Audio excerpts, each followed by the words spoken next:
Hi, I'm Tamara Zoner. Welcome to Spirit Cafe. Come in, sit down, and grab a cup of love. Hello, Spirit Cafe. It's Tamara Zoner back again with you this week. And today I have a guest who I bet is going to be wonderful, but I don't know yet. Kevin Palmieri. Kevin, welcome to Spirit Cafe. What's Thank good you. with you today? Another day in paradise is what I like to say. We are doing it. We're podcasting. We're speaking. We're living the dream, and hopefully, it will be a wonderful interview. You put the pressure on, so I got to find a way to add value here. That's the goal always, anyway. You know, it usually is wonderful because of the space that I created with my friend John, who you don't get to meet today, but that's okay. He's in the world and he's cool. But we came together and created this podcast just to have fun talking to people.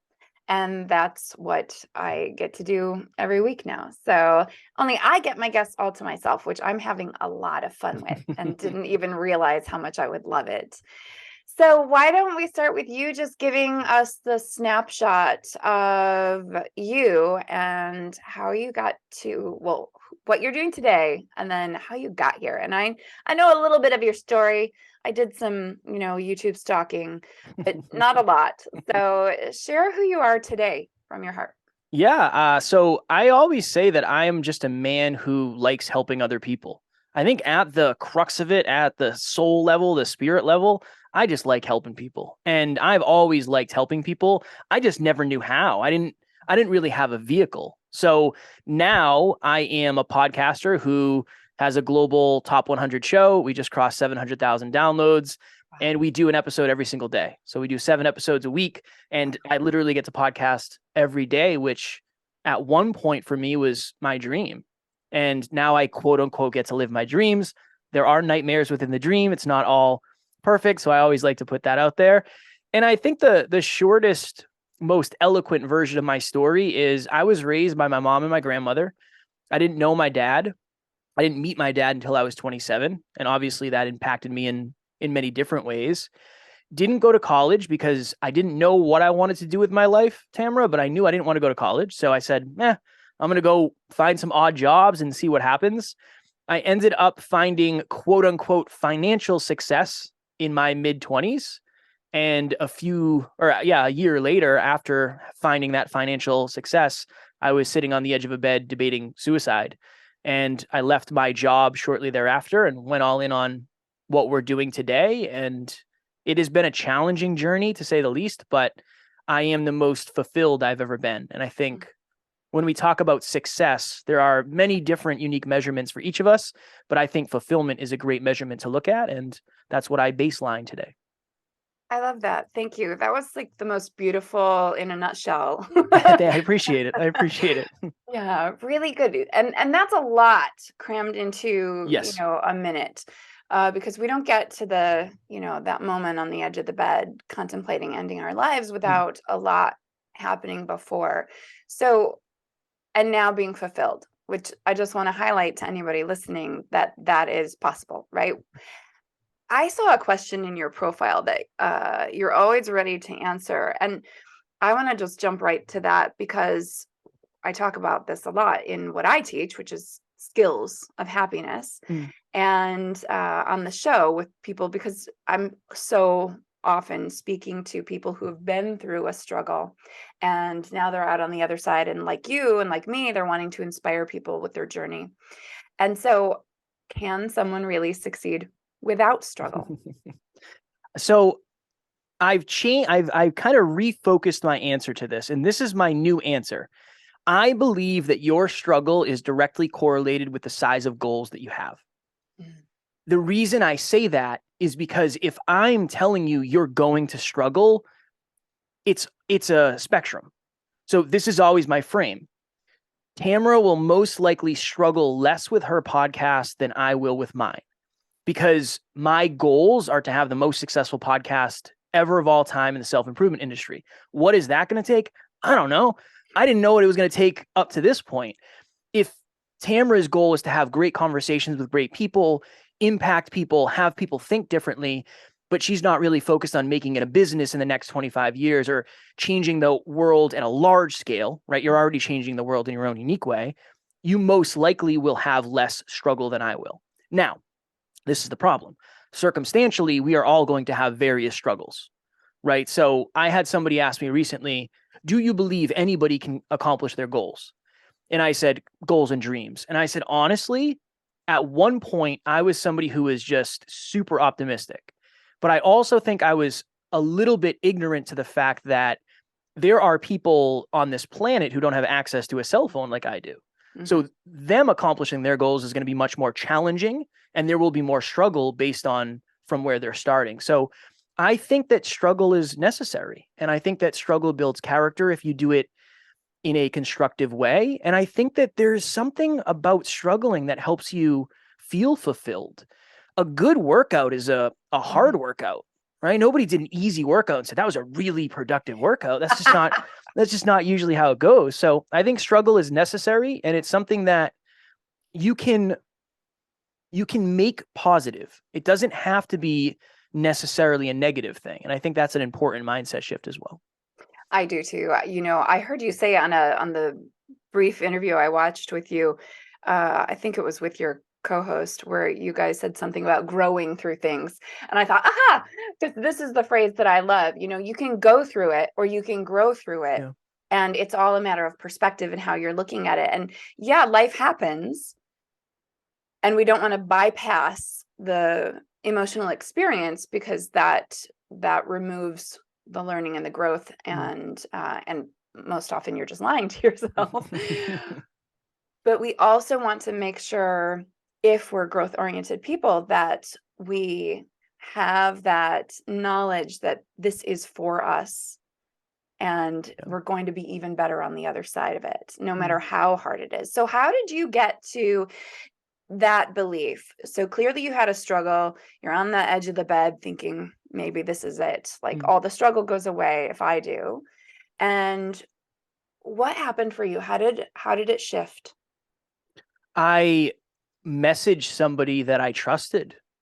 I was sitting on the edge of the bed and I was thinking, I have no idea what to do. I feel hopeless. I feel helpless. I feel trapped. I feel stuck. And there was a couple things that popped into my head. I'm making anywhere from $60 to $120 an hour, right? I'm 26 years old, no college degree. If I work up the courage to leave this job, what are my friends going to think? They're going to think I'm nuts. I'm leaving a job where I'm making 5 times as much money as them. Mm-hmm. What's my family going to think? My family all looks up to me. Am I going to be a successful podcaster? Is that really what I'm going to go do? I want to be a podcaster? So I reached out to somebody that I trusted. I reached out to a friend and I said, hey, Alan, the co-host and the CEO of the company, I don't know what to do, man. I'm having these thoughts. I'm having these feelings. I'm having these emotions. I don't know what to do. I'm losing my mind, I think. And he said, Kev, over the last couple of years, your environments have stayed the same, but your awarenesses have changed, right? You're so aware of everything now, but your environments are exactly the same. I think you need to change your environment.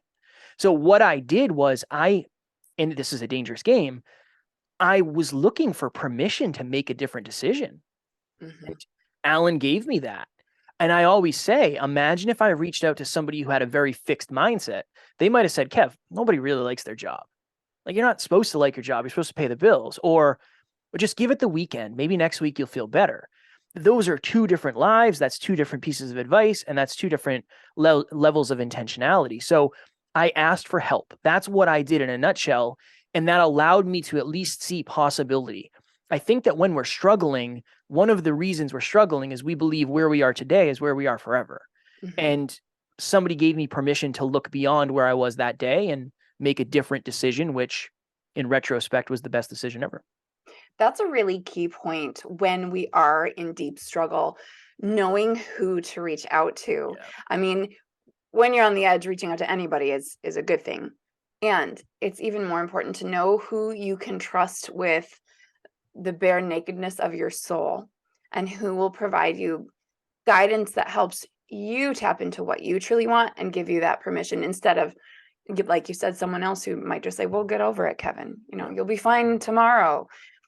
And how courageous of you. Part of what I teach people in my own coaching and speaking is not necessarily to follow their passions, but to clarify what they are passionate about and bring that more into their life experience so that every day can be more joyful and fulfilling. Mm. And so I had a podcast conversation one time where she was like, but Tamara, you can't just go and leave your job that's, paying for your home or feeding your kids and follow your passions. But in fact, Kevin, it sounds like that's what you decided to do. Yeah, but I always say this. I don't ever recommend anybody does what I do, because so this is my thought process. That job for me at the time was brown, dead grass. Mhm. I wanted to get to green grass. I assumed podcast equals green grass. No. There was a bunch of mud in between where I was to where I wanted to get. So I always say choose your mud. If you're out there and you have a mortgage, a car payment, a family, more responsibilities than I did, maybe your mud is working at a job that you dislike, but on the weekends or on the off hours, doing something that fills your cup. Yeah. I think for many of us, we have this belief that I have to do it all at once or not at all. When in reality, you're never going to do it all at once. You're either going to do it along the way or you're probably never going to do it. Mhm. So I think a lot of us need to feel the progress of what it feels like to make momentum, create momentum somewhere else. Just choose your mud wisely. For me, I didn't have a family. I moved in with one of my best friends. I was paying $500 a month. My car was paid off, no children. So, and I also went $35,000 into credit card debt to get through the hard times. I don't want that for anybody. Credit card companies are not necessarily nice. So there's other ways to do it probably. I like that phrase, choose your mud. Choose your mud. And also highlighting, yes, sprinkle in the sunshine, right? The purpose and meaning can come anywhere. If you like to knit, do that and feel that passion inside of you so that it can help you move through the parts of life that you're not so thrilled with. Yeah. And then what I've noticed over time that happens for people is the more you incorporate joy, the more you get, right? What we put our attention on grows stronger in our lives. So how long have you been doing this podcast now? And what's the name of it? I started in April of 2017. So it'll be 6 years, 4 months from today. And it is called Next Level University. So we have 1,200 episodes as of, well, if you're listening to this, we have more than that, probably 1,300 or 1,400 at this point. And you do it every day. Every single day. Yes, that is our brand. So it's self-improvement in your pocket every single day from anywhere on the planet, completely free. That's our jam. I want to add value, right? Like I just want to add value. I didn't ask you about the size of your audience. I don't care. I just, for me, it's like, well, if one person hears it, they might get a new piece of awareness that will allow a new decision. Cool. I did my job and that makes me happy. Yeah, I love that too. So do you ever like run out of things to talk about?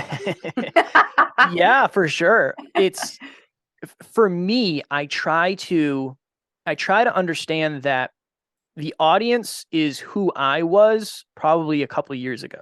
Mhm. And I always am thinking every day, every interaction I have, every experience I have, what can I bring back to the podcast? So I am constantly thinking.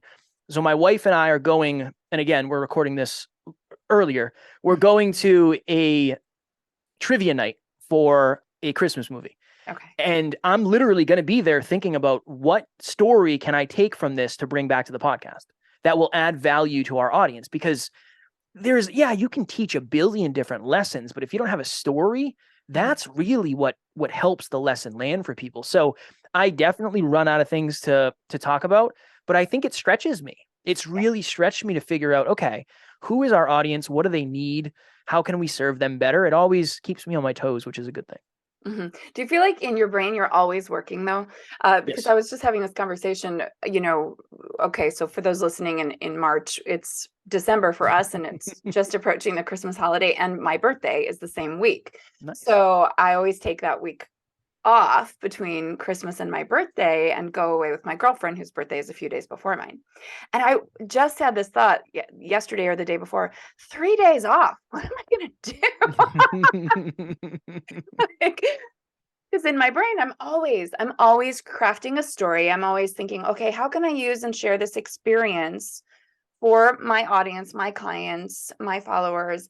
And I thought, well, gosh, I need to Mhm. practice the other part of what I preach, which is disconnecting, shutting down, and allowing that space in my brain to just be still and not working. So how do you what are your thoughts on that? So I tend to be somebody who doesn't like to shut down. And one of the reasons is I don't want to lose momentum, Mhm. right? But I also have the micro times during the day where I kind of do disconnect. So in the morning when I'm at the gym, I'm not thinking about business at all. I get up at my alarm went off at 4:30 today. I was at the gym at 4:45. For that time, I am just going at it and I'm battling myself and some dark thoughts to get me through the workout. Mhm. I'm not thinking about business at all. So that's a little disconnect for me. When I'm in bed with my wife and we're watching a movie before we go to bed, for me, I disconnect there. Okay. So it's almost like from 4:30 to 7, it's off.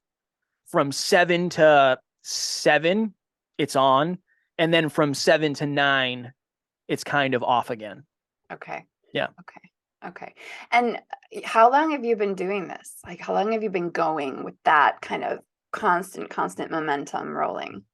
The ego part of me wants to say the whole time, but in the beginning, I had no idea what I was doing. So there wasn't a lot of work to be done. I would say we've been at this level for probably 3 years now, maybe 4 years, where I can count on the number, like on one hand, the number of days I've taken off. Wow. Yeah, I worked on my wedding day. I got up early and just and worked. And again, my work is different. It doesn't mean I'm, spending 8 hours in spreadsheets or whatever, but it Right. means I'm trying to ensure that I'm at least moving the needle on habits. So I'm tracking our finances to figure out where's the money going. I'm doing that sort of thing. It doesn't mean I'm working an 8 hour day, but I'm Right. always trying to figure out, I think of it almost like Tetris. And I've realized that I have really dated myself because there are people out there that they do not know what Tetris is. Tetris is this old game where there's some falling shapes and you have to rearrange them to limit as much space as possible, and Google it. But I try to think of my habits as a game of Tetris, right? I might have 15 minutes between this call and my next one. What can I do? I can post on social media. Boom, check that off the list. Done. So my work is different than, maybe other styles of work. So I don't want you to think I worked 8 hours every day for the last 5 years, because that's not true. That would be false. Yeah. And how much play do you incorporate into your work or your life? Ooh, I would say I've gotten better with that. Where so working out is one part. And I know it might not seem like play, but for me, being in my body is super, super important. Mhm. But when I'm treating myself, I'll do like hard cardio sessions where I take an hour and I go boxing. Like Okay. for me, that is absolute play because I can use my imagination, Mhm. right? And I'm just pretending. And then I kind of have, I'll say like bi-weekly virtual hangouts with one of my friends where we play video games. Okay, So cool. it's enough. But this is the interesting thing. It's less than it's ever been, but it's also more cup filling than it's ever been. Because I think I'm trying to achieve the right harmonization Mhm. of the two. And I think in the beginning, I was playing video games for 4 hours a day, wondering why we weren't winning a business. Right. Then there was a time where I was working 12, 14 hours a day every single day, and there was no time for play and I was burning out. I Mhm. think now I found the correct pendulum to actually stay within. Nice. That's really important to Yeah. learn. And it's different for everyone, right? So, I mean, anybody who's playing 4 hours of video games a day who doesn't actually work in that Yeah. arena is probably not a high performer. Just going to tell you people, if you're not getting what you want in your life and you're playing 4 hours of video games, you Yeah. might want to cut that back. Start there. Start there. Okay. So you're like, go, go, go, go, go, but you find your pockets to shut down, disconnect from out there. But I like what you said, being in your body. And I think that's a really important piece that a lot of people miss, because we are such thinkers Yeah. in this society and our culture that we're often in our head. And even though you're working out, you're getting into that body. You're getting, into the somatic portion of who you are. And does that feel like meditation to you? A little bit. Sometimes, yeah. Yeah, because this is kind of what I do all day. Mm-hmm. So there's a lot of me talking, but that's the interesting thing too, Tamara. And I wonder if you experienced this. Somebody asked me that. They said, how often do you find presence? Like, when are you present? And I said, you have to understand, I'm present during this interview because I'm not thinking of anything. It's Mm-hmm. just me.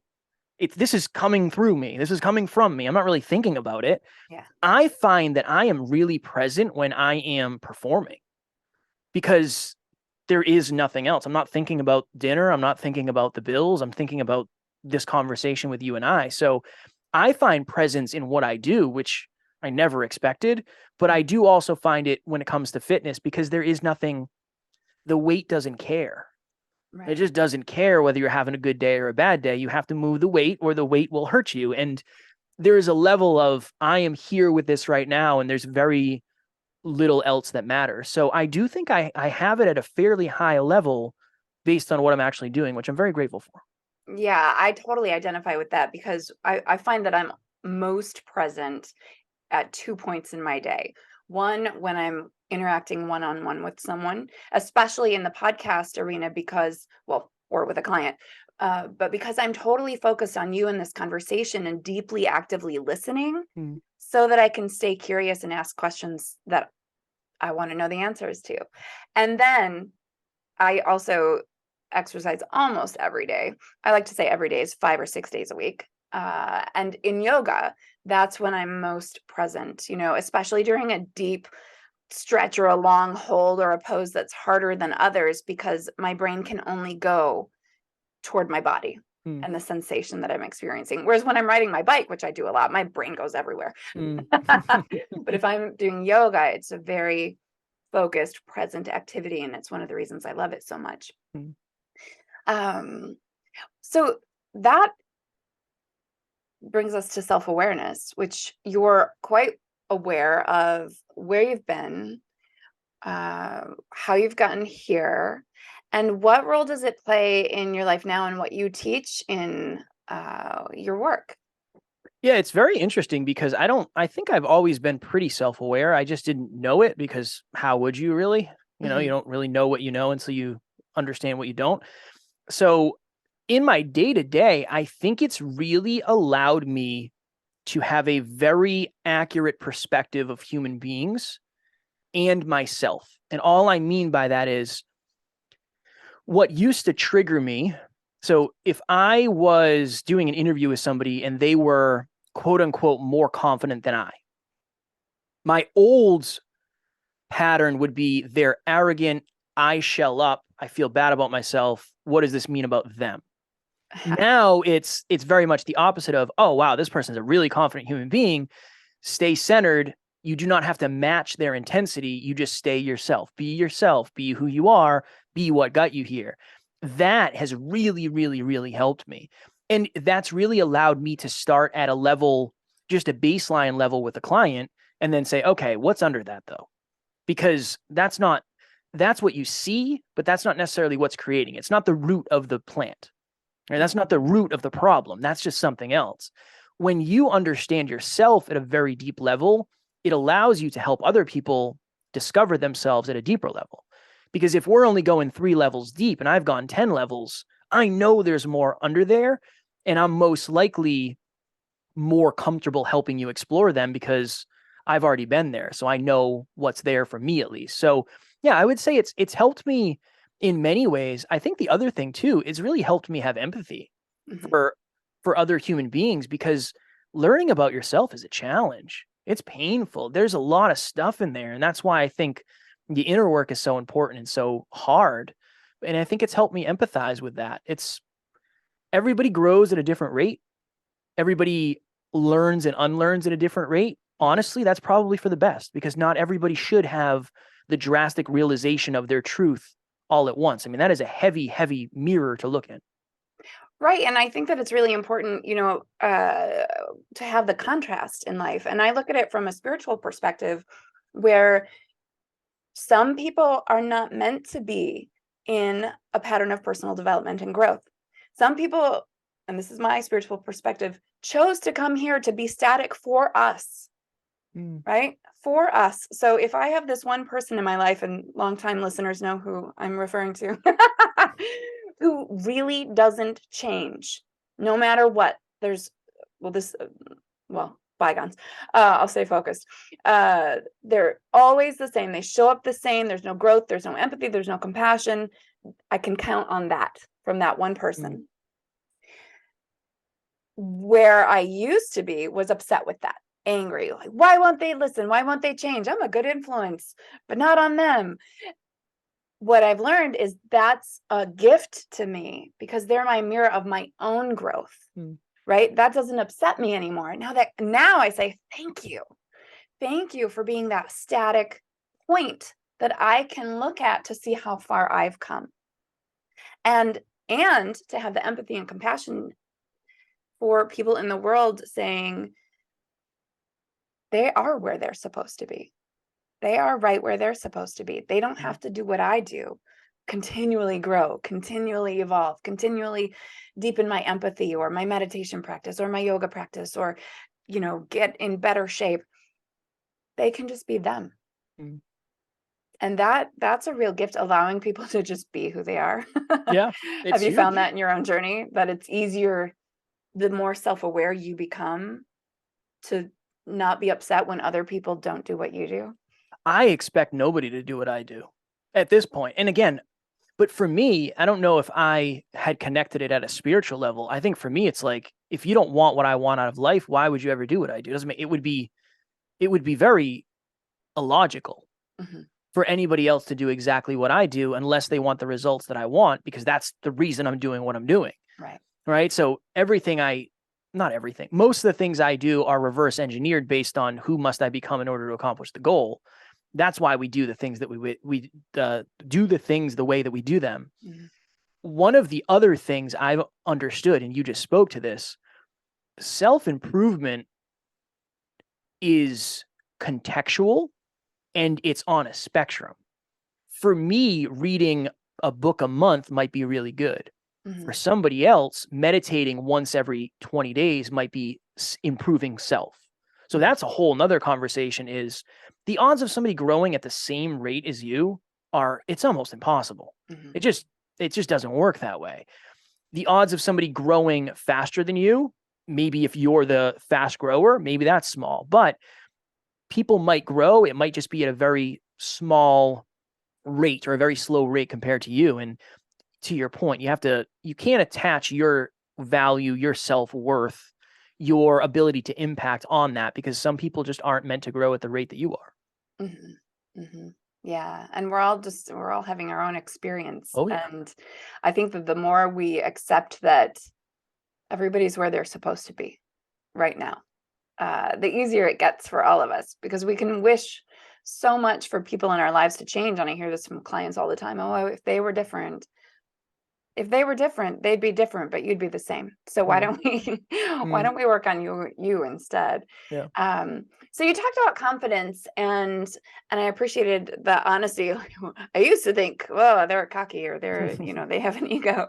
And now I think, oh, what can I do? And I love this distinction. And people think I'm weird sometimes because I'll say, oh, I loved how being around that person really showed me where I still need to do work, where I need to learn, where I need to grow, where my confidence could improve. Because if I'm feeling any kind of trigger or envy or jealousy or like, oh, I don't like them, I know that it's a mirror for me to look at myself. So what's your experience been in, kind of where you were recognizing that it sounds like you were faking it for a bit. When you got to that on the bed point, it's usually because we're faking it. And finally we acknowledge that. And how did your authentic confidence come to be?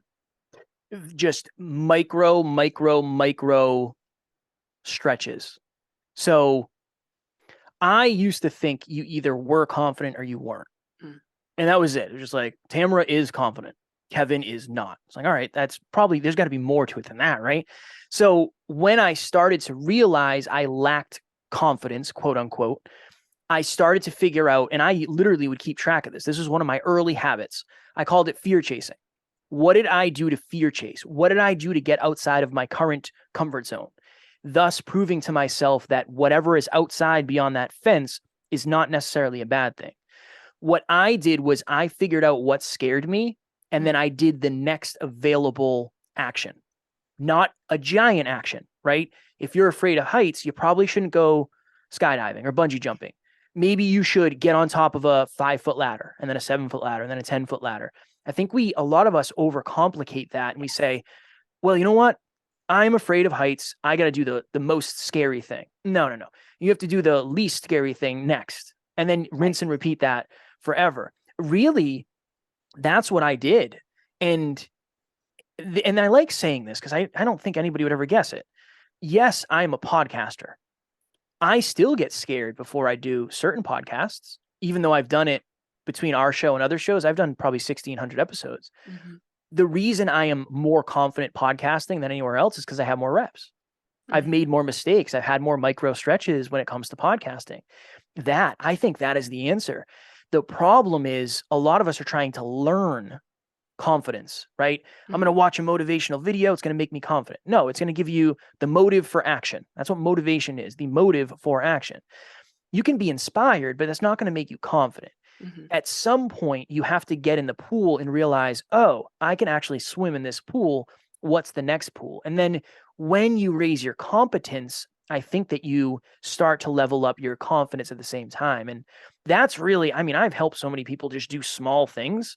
It's like, I know this isn't going to seem like it's going to do anything. I know this seems like a giant waste of time, but this is probably going to be the springboard for the next thing that you do, the next brick in the building, so to speak. And that's been huge for me over the last 6 years. That's very, very well said. I love that. People go back and listen to that again if you experience difficulties in confidence. And I've had the same goes to getting comfortable with discomfort, right? Mm-hmm. You don't have to jump out of an airplane and be really uncomfortable. You can start by brushing your teeth with the opposite hand or mm-hmm. walking backwards through your living room. You can start with the really small things that are uncomfortable. And then when those are no big deal, go to the next one. Yep. Now, frankly, I think jumping out of an airplane is a lot of fun. Not for me, Tamara. That's not for everybody. Not for me. That is one fear I do not ever intend on conquering. I have consciously said, honestly, I do not think it's worth the amount of stress it would take for me to get there. So shout out to you. You are braver than I. But you know what's funny is fear is a funny thing because that scares a lot of people, just like public speaking scares a lot of people. But I love being on stage, right? Put me on a stage, that's my happy place. But if you put me on a really, really tall ladder, like you mentioned, that's a little scarier for me. I'll do it because I'll do pretty much anything. But because I've learned what you've learned about fear, which is you just face it, right? You just face it. But a really tall ladder is a lot scarier for me than being up in the air 15,000 feet and jumping out of the plane. That's so interesting. I've worked on tall ladders and again, I don't like that either. But I think for me, it's a sense of control. Mm. You give me a bicycle, I'll bomb down a hill doing 50 miles an hour. That's fine. I like fast cars. I think for me, it's a lack of control. That's where it stems from, I think. I think that is the key to fear for most of us, right? Is that lack of control. Yeah. I think I've just become more comfortable with it than most. That's fair. And that's a practice. Exactly. I was going to say, that's the only way to do it is to realize in many situations, you have way more control than you realize. That's the other thing. Yeah. Right. And in many situations where you think you have control, you have far less than you realize. That's also true. But again, it's so much of it that's logical, right? Yeah. My business partner, it bothers me how fast he falls asleep on planes. The flight attendants are literally going through the safety protocols, and he has his earplugs in. He's already sleeping. And he's like, Kev, you're more likely to get into a car accident. I said, I'm not, Alan, because I'm a really good driver. I'm not worried about that. yes, I know statistically, but I don't know who's driving this plane. I've never Mhm. met this person. I don't know, so it's a lot of it's logical and it makes sense. Yeah, it's fun. So, what do you what is the premise of what you teach people? Like when if someone's listening to this and they're like, gosh, Kevin's pretty cool. I kind of like him. I want to check him out and see what he does and what he could do for me. What is it that you love to do for people? How do you work with people? I would say in a nutshell, it's really digging. The reason most of us aren't quote unquote successful at the level we want to be, it's not because we don't know what to do. It's because we don't know who to become. And Mhm. honestly, we don't know who we are. That's really what it is at a deep level. What I like to do is help people figure out what is your current identity, what is your past identity, and what is the future identity you must adopt in order to get the results you want. That is what I like doing in a nutshell. And really, that's basically all of our content. That's all of our episodes. That's all of our speeches. It's how do we help you think at a little bit deeper level, therefore understanding yourself at a little bit of a deeper level, then you understand everything at a deeper level. That's really it in a nutshell. It might not sound like the sexiest thing or the biggest breakthrough in the world, but that's how humans change. Mhm. Humans don't necessarily take new actions until they create a new identity. Mhm. It's just hard. It's hard to take new actions because your actions are usually required to be in alignment with who you believe you are as a human being. If you change who you think you are as a human being, everything else can, kind of shift from there. So that's really what I do in a nutshell, I would say. That's deep wisdom. That is deep wisdom because we will continue to repeat patterns that don't serve as long as we believe that's who we are. Yeah, 100%. And you're right, it opens up room for change when we can dismantle those old beliefs and say, maybe I can be something different. Maybe this is who I want to be, and taking those action steps toward becoming that. So that's beautiful. So how do people find you and get to work with you or just listen to your podcast, which is clearly going to be one of my new listens? Thank you. I always suggest that. I never recommend just giving somebody money. So I think the podcast is a great place to start because there's an episode every day and you're either going to say, this is for me, or you're going to say, so what? It doesn't resonate. No stress. If it resonates, there's plenty of content for you. It's on all the podcast platforms as well as YouTube. There is plenty of content out there. If you search Next Level University, we will come up somewhere on the interwebs, I promise. Cool. And I'll put those links in the Thank you. show notes. And then I have a final question for you, which is what I love to learn about people. Bottom line life advice. If there was nothing else that you could share with the world, what do you want people to know? Hmm. I would say two things. You, your story, and your voice matter way more than you realize. That's one. That's huge. I don't think people understand how many people they're actually influencing. Mhm. Understandably so, because not everybody gives you credit. And then I think the second thing I would say is, and I think I said this already, so many of us think that where we are today is where we're going to be forever. And why comparison is so dangerous because we assume where somebody is today is where they've been forever. And that's just not true. They probably started maybe at a similar place as you're at today. It just doesn't seem that way. So you have to understand that from day to day, progress is invisible. Mhm. I did an interview yesterday. I'm probably no better today than I was yesterday, but in 5 years, and I look back on this, and Tamara continues going, and we look back and we do another one, we're going to be way better. But we would never know that if we stopped. So understand the importance of the long game. The long game is the way to win. Nothing happens overnight other than a good night's sleep, hopefully. Hopefully. Beautiful. Thank you so much. I really appreciate this. This was a jam-packed conversation. Well, it takes a really good host to pull out a lot of value. So I appreciate you having me on, and you are a wonderful pillar for your community, and they're lucky to have a host like you. Thank you so much. And I'm really grateful that you were willing to just go there with me. I don't like to just mess about. Well, I appreciate it. I appreciate it. All right. Awesome, Kevin. I'm going to close us out. My friends of Spirit Cafe, please leave your comments, like, subscribe, go visit Kevin and his cool podcast. I'll be there. You'll see me making comments, and I will talk to you next week. Thank you. Bye. Thank you for joining us on Spirit Cafe. Please leave all comments on our Spirit Cafe Facebook page or in the comments below our YouTube videos.